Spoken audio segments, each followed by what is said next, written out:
Well, I heard a lot of things. Certainly, there are some folks in this community that are legitimately grieving, and we heard from them. We heard a lot of folks who believe the First Amendment only applies to them and took great pains to shout down anybody that disagreed with them.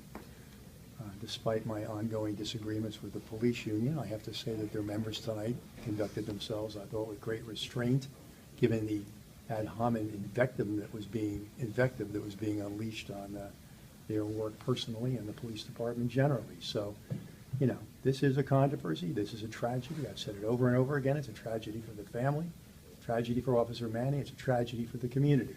But I'm not blind to the fact that there's a lot of people lining up to take advantage of this tragedy to flog their own agendas, and that was clear tonight as well. You were accused of saying something to one of the protesters or one of the people in the stands. He accused you of... He was making so much noise, I have no idea what he's talking about, but he feels insulted.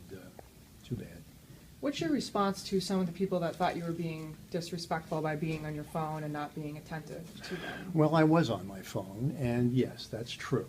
I was following developments with a 5-year-old little girl sitting on her dad's lap who just got shot in the head by a drive-by shooting. And if some of the people here gave a good goddamn about the victimization of people in this community by crime, I take some of their invective more seriously.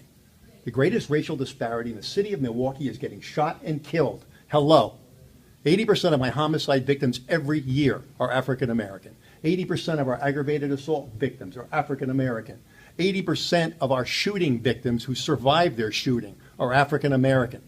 Now, they know all about the last 3 people that have been killed by the Milwaukee Police Department over the course of the last several years. There's not one of them can name one of the last 3 homicide victims we've had in this city. Now, there's room for everybody to participate in fixing this police department, and I'm not pretending we're without sin. But this community's at risk, all right.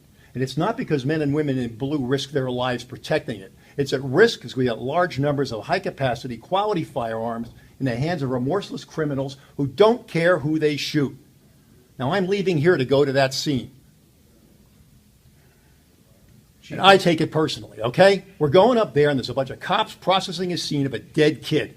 And they're the ones that are going to be out there patrolling and stopping suspects that may have guns under the front seat. They're the ones that are going to take the risks of their lives to try to clean this thing up.